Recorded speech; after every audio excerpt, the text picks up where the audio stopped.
Hello students, इस video में आप लोग देखेंगे कक्षा 10वीं के एनसीईआरटी गणित से प्रश्नावली 6.4 के प्रश्न संख्या 6 का हल।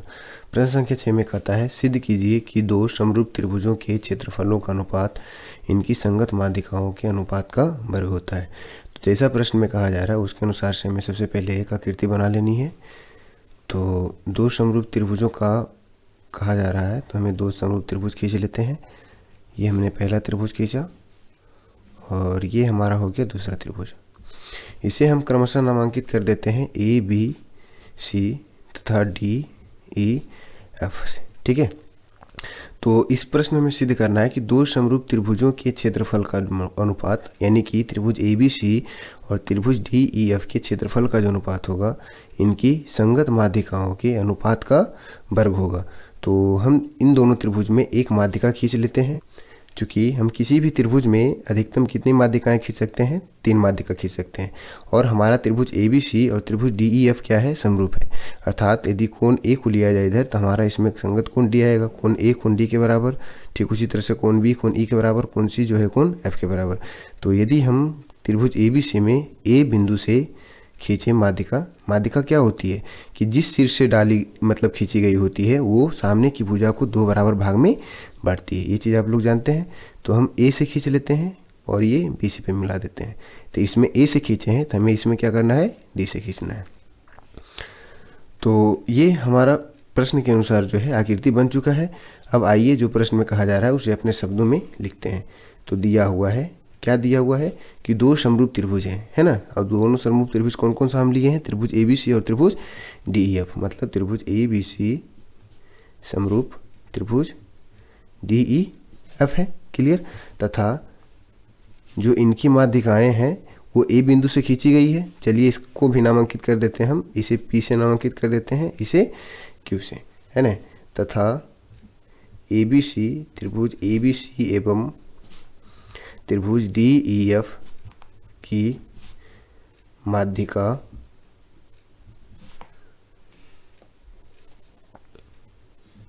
का क्रमशः AP तथा DQ है। यहाँ तक क्लियर है। और ये हमें प्रश्न में दिया हुआ है और हमें जो सिद्ध क्या करना है कि दो समरूप त्रिभुजों के क्षेत्रफल का जो अनुपात होगा इनकी संगत माध्यिकाओं के अनुपात का वर्ग होगा। यानी कि त्रिभुज ABC का क्षेत्रफल बटे त्रिभुज DEF का क्षेत्रफल बराबर AP बटे DQ का स्क्वायर। AP हमारा संगत माध्यिका है DQ का, समझ रहे हैं। तो लिखेंगे सिद्ध करना है कि एरिया ऑफ ट्रायंगल ABC मतलब त्रिभुज ABC का क्षेत्रफल बटे एरिया ऑफ ट्रायंगल DEF बटे त्रिभुज DEF का क्षेत्रफल बराबर AP बटा में DQ का होल स्क्वायर। ये चीज़ हमें क्या करना है, सिद्ध करना है। तो अब हम आएंगे प्रमाण में। तो प्रमाण में आपको एक चीज़ पता होना चाहिए, एनसीईआरटी प्रमेय 6.6 में हमने इस चीज़ को बता चुके हैं पहले।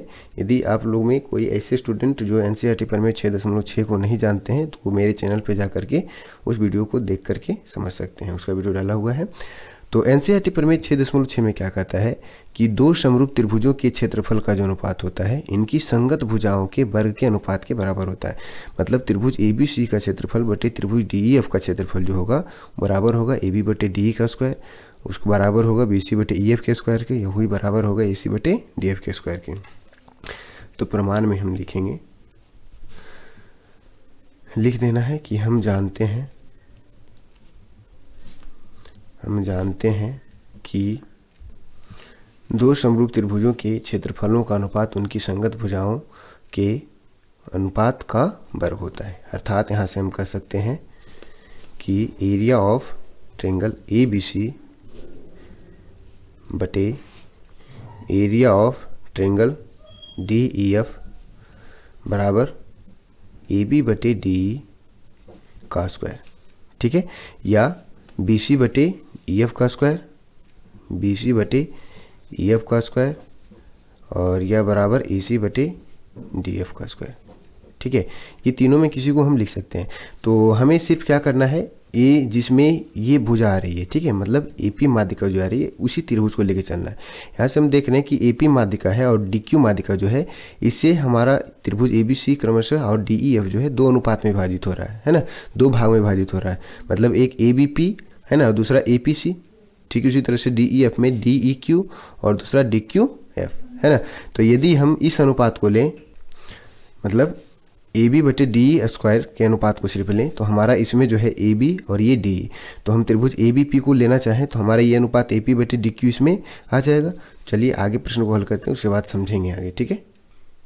चूँकि यहाँ जो है हमारा त्रिभुज ए बी सी और त्रिभुज डी ई एफ समरूप दिया हुआ, तो लिखेंगे चूँकि त्रिभुज ए बी सी समरूप त्रिभुज डी ई एफ है ना, इसलिए इनकी संगत भुजाएं क्या हो जाएगी, अनुपातिक, और संगत कोण भी बराबर हो जाएंगे। इसलिए यहाँ से लिख देते हैं ए बी बटे डी संगत भुजा का अनुपात बराबर बी सी बटे ई एफ, ये भी संगत भुजाएं हैं, और बराबर ए सी बटे डी एफ, तथा कोण ए बराबर कोण डी, है ना, कोण बी बराबर कोण ई, एवं कोण सी बराबर कोण एफ, ठीक है। इस तरह से हो जाएगा। तो अब हम क्या करना है कि यहाँ जो है माध्यिका क्या होती है, जिस भुजा से मिल रही होती है सामने के सिर से, वो भुजा जो है दो बराबर भागों में विभाजित हो जाती है ना। मतलब जो बीपी का वैल्यू है पीसी का वैल्यू, तो यहाँ से हम यदि चाहें तो बीसी का वैल्यू जो है 2bp के बराबर लिख सकते हैं, क्योंकि ये दोनों भाग क्या है, बराबर है। ठीक उसी तरह से EF का वैल्यू जो है 2EQ के बराबर लिख सकते हैं। तो आइए यहाँ से लिखते हैं, या हमें इस अनुपात को छोड़ देना है, ठीक है। एक अनुपात को छोड़ देते हैं AC बटे DF का, जो अनुपात त्रिभुज ABC और त्रिभुज DF के समरूप होने से आया है, तो उसमें हमें एक अनुपात को छोड़ देना है AC और DF को। इसको हम इसलिए छोड़ें कि ये जो है हमारा ABP और त्रिभुज DEF नहीं DEQ के क्या है, बाहर है। ये चीज़ समझ रहे हैं। तो DEQ के बाहर और ABP के बाहर AC भुजा और DF भुजा है क्रमशः, तो इसे हमें नहीं लेके चलना है, क्योंकि हमें सिर्फ ये इस त्रिभुज और इस त्रिभुज को समरूप साबित करना है। इन दोनों को समरूप साबित कर देंगे तो इनकी भुजाएं अनुपातिक, और हमें ये अनुपात ज्ञात हो जाएगा, जो कि हमें यहाँ से सिद्ध करने पे प्राप्त होगा। तो यहाँ से हम लिखेंगे AB बटे D बराबर BC के स्थान पे 2BP लिख दें और EF के स्थान पे 2EQ लिख दें, कोई दिक्कत नहीं होना चाहिए आपको। 2BP और बटे 2EQ, यहाँ तक क्लियर है। अब ये अनुपात हमारा कट जाएगा, बराबर में आ जाएगा AB बटे D बराबर BP बटे EQ, क्लियर है। और यहाँ दिया हुआ कोण B एवं कोण E बराबर है, ठीक है। AB और D का अनुपात बराबर आ गया BP और EQ के अनुपात के साथ, और इसके अंतर्गत का कोण B और इसके अंतर्गत का कोण E बराबर है। तो दो त्रिभुज में जब दो भुजाएं अनुपातिक और उसके अंतर्गत का एक कोण यदि बराबर हो जाए तो दोनों त्रिभुज समरूप होते हैं, और इस समरूपता को हम लोग क्या करते हैं, SAS समरूपता के नाम से जानते हैं, है ना। तो ये अनुपात आ गया। अब आ जाएंगे, लिखेंगे अब त्रिभुज ABP तथा त्रिभुज DEQ में, त्रिभुज ABP तथा त्रिभुज DEQ में क्या आया है, AB बटे D का जो अनुपात आया है बराबर आ गया है BP बटे EQ के अनुपात के, है ना, तथा कोण B बराबर कोण E है, ठीक है। ये समरूपता के आधार पर ये तीनों आया, तीनों के आधार पे आया है। तो यहाँ हम देख रहे हैं कि दोनों त्रिभुज में क्या हो गया, दो संगत भुजानुपातिक एवं एक कोण बराबर, इसलिए यहाँ से हम लिख सकते हैं SAS यानी कि साइड एंगल साइड समरूपता से